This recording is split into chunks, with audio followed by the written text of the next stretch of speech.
शाह आलम सानी के बड़े बेटे का नाम मिर्जा जमा बख्त था और मंझले बेटे का नाम अकबर शाह सानी।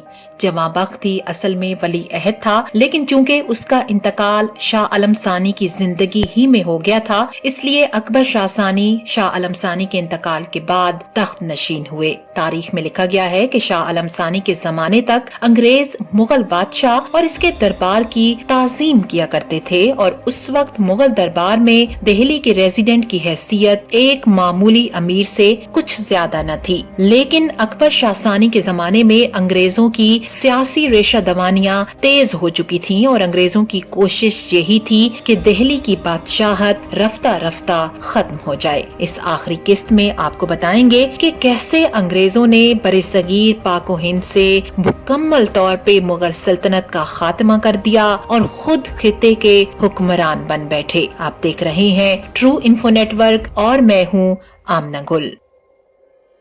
18वें मुगल शहंशाह अकबर शाह सानी 22 अप्रैल सन 1760 को मकनपुर अमरपतन जिला सतना में पैदा हुए। अकबर शाह सानी को शायरी, शतरंज और मौसीकी से बेहद लगाव था। 19 नवंबर सन 1806 को जब शहंशाह शाह आलम सानी की वफात हुई तो अकबर शाह सानी 46 साल की उम्र में तख्त नशीन हुए। मौरखीन लिखते हैं कि शहंशाह अकबर शाह सानी की तख्त नशीनी के ठीक एक साल बाद यानी सन 1807 में हालात खराब होना शुरू हो गए। अंग्रेजों ने मुगल सल्तनत के साथ साथ मुगल दरबार पे भी कब्जा कर लिया और बादशाह वक्त के लिए वजीफा मुकर्रर कर दिया गया। लेकिन इतनी बड़ी बादशाहत पेंशन और वजाइफ पे नहीं चल सकती थी। हकीकत तो ये थी कि अंग्रेजों की तरफ से बादशाह को जो वजीफा मिलता था वो इंतहाई नाकाफी था। यही वजह थी कि बादशाह अकबर शाह सानी ने अंग्रेजों से वजीफे में इजाफे का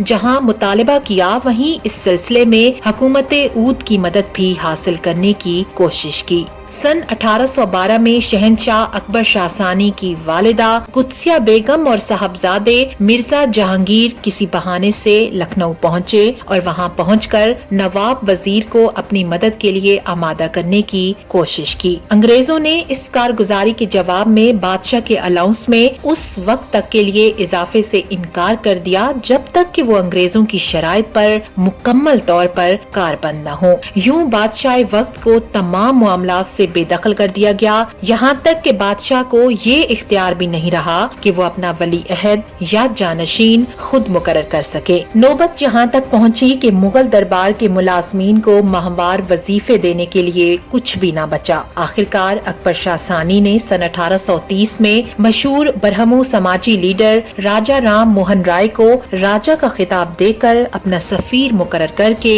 इंग्लिस्तान भेजा। राजा राम मोहन राय जब इंग्लिस्तान पहुँचे तो उनका जबरदस्त इस्तकबाल हुआ।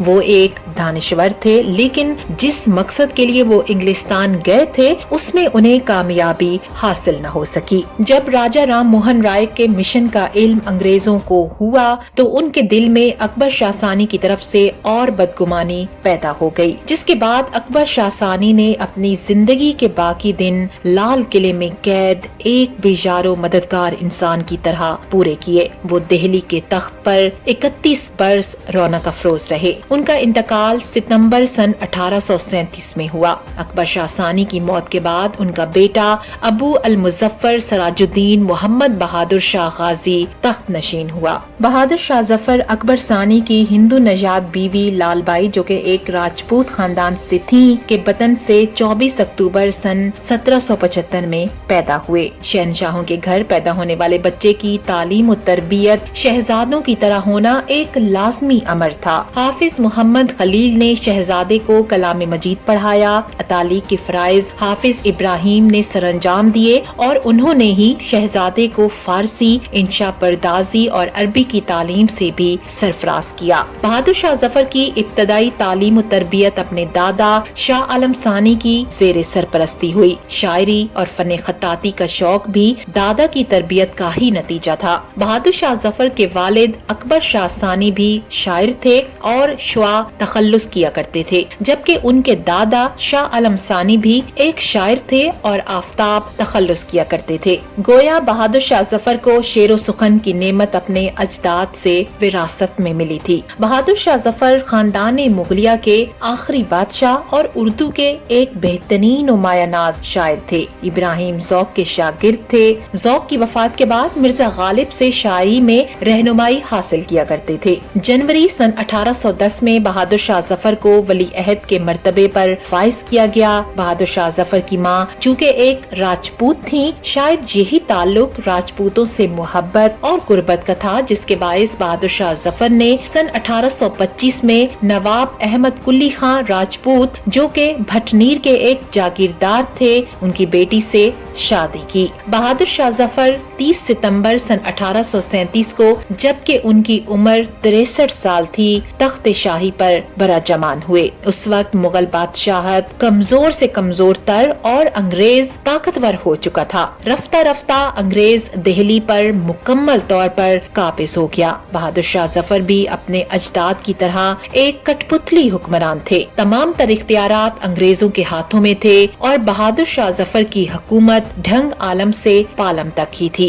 वो सन 1857 तक हुकूमत के कामकाज संभालते रहे। सन 1857 की पहली जंग आजादी के वक्त बहादुर शाह जफर 82 साल के थे, जब उनके सभी बच्चों का सर कलम करके उनके सामने अंग्रेज थाल में सजाकर तोहफे की शक्ल में लाए। बहादुर शाह जफर ने अपने चारों बेटों के कटे हुए सरों को अपने हाथों में लेकर दर्द भरे अल्फाज में उनके लिए दुआ करते हुए कहा कि तैमूर की औलाद ऐसे ही सुरखरू होकर बाप के सामने अपना फर्ज अदा करती है। इसके बाद शहजादों के धड़ कोतवाली के सामने और कटे हुए सरों को खूनी दरवाजे पर लटका दिया गया और बहादुर शाह जफर को गिरफ्तार कर लिया गया। अंग्रेजों ने उन पर हुकूमती मुजरिम और फौजियों को कत्ल के इल्जाम में अदालत के जरिए मुकदमा चलवाया। मुकदमे में पेश किए गए सबूत बहुत ज्यादा जुल्म आमेज थे और यूं बहादुर शाह जफर को मुजरिम करार दे दिया गया। अक्टूबर सन 1858 में उन्हें जिंदगी भर के लिए रंगून भेज दिया गया। हिंदुस्तान के आखिरी शहंशाह बहादुर शाह जफर को बहरी जहाज में बिठाया गया।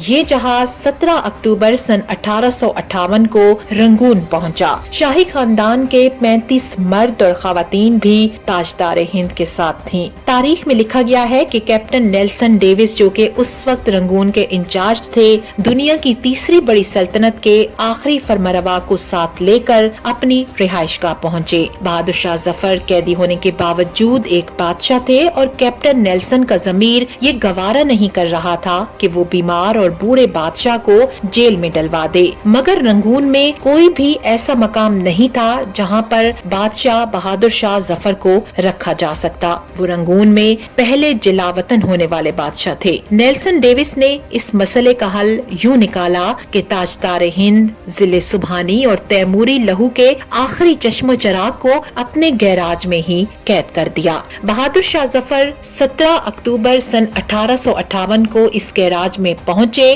और 7 नवंबर सन 1862 तक यानी 4 साल वहीं रहे। आखिरी दिन बदनसीब बादशाह की खादिमा ने शदीद परेशानी में कैप्टन नेल्सन डेविस के दरवाजे पर दस्तक दी और ऊंची आवाज में रोना शुरू कर दिया। मुलाजिमा की आवाज सुनकर कैप्टन नेल्सन ने अपना पिस्टल उठाया, गार्ड्स को साथ लिया और गैराज में दाखिल हुआ। बादशाह की आखिरी आरामगाह के अंदर बदबू, मौत का सकूत और अंधेरा था। कैप्टन नेल्सन ने लवाहिकीन को बुलाने का हुक्म दिया। लवाहिकीन थे ही कितने, एक शहजादा जवां बख्त और दूसरा उसका उस्ताद हाफिज मोहम्मद इब्राहिम दहलवी। वो दोनों आए, उन्होंने बादशाह को गुस्ल दिया, कफन पहनाया और जैसे तैसे बादशाह की नमाज़े जनाजा पढ़ी। कब्र का मरहला आया तो पूरे रंगून शहर में आखिरी ताजदार हिंद के लिए 2 गज जमीन दस्तयाब नहीं थी। नेल्सन ने सरकारी रिहाइशगाह के अहाते में कब्र खुदवाई और बादशाह को दफन कर दिया गया। कब्र पर पानी का छिड़काव हो रहा था, गुलाब की पत्तियां बखेरी जा रही थीं, तो उस्ताद हाफिज इब्राहिम दहलवी के खिज़ां रसीदा जहन में 30 सितंबर सन 1837 के वो मनाजिर दौड़ने भागने लगे जब दिल्ली के लाल किले में 63 बरस के बहादुर शाह जफर को ताज पहनाया गया। हिंदुस्तान के नए बादशाह को सलामी देने के लिए पूरे मुल्क से लाखों लोग दिल्ली आए। ये मनाजिर जहन में याद करते हुए उस्ताद हाफिज मोहम्मद इब्राहिम दहलवी की आंखों में आंसू आ गए।